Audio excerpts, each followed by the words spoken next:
लाखो भाविकांचं श्रद्धास्थान असलेली वणीची सप्तशृंगी देवीच्या गाभाऱ्यातून थोडी थोडकी नव्हे तर तब्बल 22 किलोपेक्षा जास्त चांदी चोरीला गेल्याचं समोर आलंय।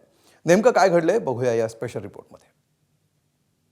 महाराष्ट्रातल्या 3.5 शक्तिपीठांपैकी अर्धपीठ, लाखो भक्तांची तारणहार, अनेकांचं श्रद्धास्थान, सप्तशृंग गडावर विराजमान असलेली सप्तशृंगी देवी, जिच्या चरणावर रोज हजारो भक्त डोकं टेकतात, दर्शनासाठी लाखोंनी गर्दी करतात। त्याच सप्तशृंगी देवीच्या गाभाऱ्यात चोरी झाली आहे। थोडी थोडकी नाही, तब्बल 22.5 किलो चांदी चोरीला गेली आहे। चांदीच्या जुन्या नोंदीनुसार नक्षीकामात सुमारे 406 किलो चांदी असणं आवश्यक होतं, पण प्रत्यक्ष मोजणीत केवळ 383 किलो 703 ग्रॅम चांदी असल्याचं उघड झालंय। पंचांसमक्ष मोजमाप झाले असतात केवळ 383 ग्रॅम 800.9 मिली चांदी भरलेली आहे, म्हणजे 22 किलो 490 ग्रॅमची तफावत आढळलेली आहे।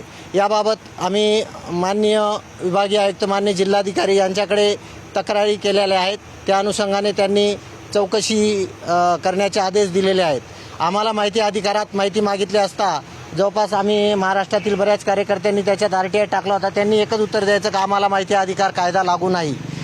तदनंतर आता एक समिती तिथं स्थापन झालेली आहे, त्याच्यात स्वतः तत्कालीन विश्वस्तांनी सांगितलेलं आहे का याच्यात 22 किलो चांदीचा अफरातफर झालेली आहे।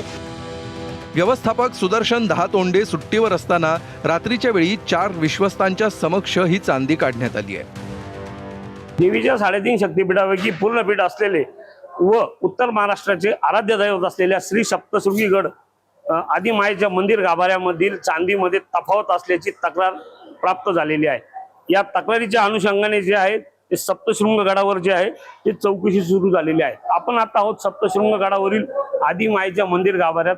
ही जी चांदी या ठिकाणी लावलेली आहे, ही चांदी या मूळ चांदीमध्ये किमान 22 ते 23 किलोची तफावत असल्याचा एक तक्रार अर्ज प्राप्त झालेला आहे। त्या तक्रार अर्जाच्या अनुषंगाने जे आहे ते चौकशी सुरू झालेली आहे। आता या प्रकरणात तत्कालीन अध्यक्ष, विश्वस्त आणि जबाबदार अधिकाऱ्यांवर फौजदारी गुन्हे दाखल करा आणि अपहार झालेल्या चांदीची रक्कम वसूल करा अशी मागणी केली जाते। या संदर्भात मंदिर प्रशासनानंही आपली भूमिका मांडली आहे।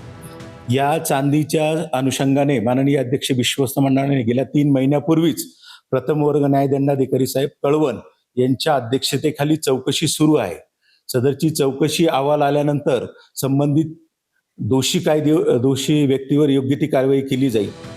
सध्या चांदीचे दर गगनाला भिडलेत। चांदीचा भाव 2,60,000 रुपये प्रति किलोवर आहे। हिशोब केला तर एकूण 58,50,000 रुपयांच्या चांदीची चोरी झाली आहे। देवीच्या दरबारातल्या चांदीची चोरी करून स्वतःची चांदी करून घेणाऱ्या या चोरांचं लवकरात लवकर पितळ उघडं पाडलं पाहिजे। संदीप जेजूरकर, ABP माझा, नाशिक। ABP माझा, उघडा डोळे बघा नीट।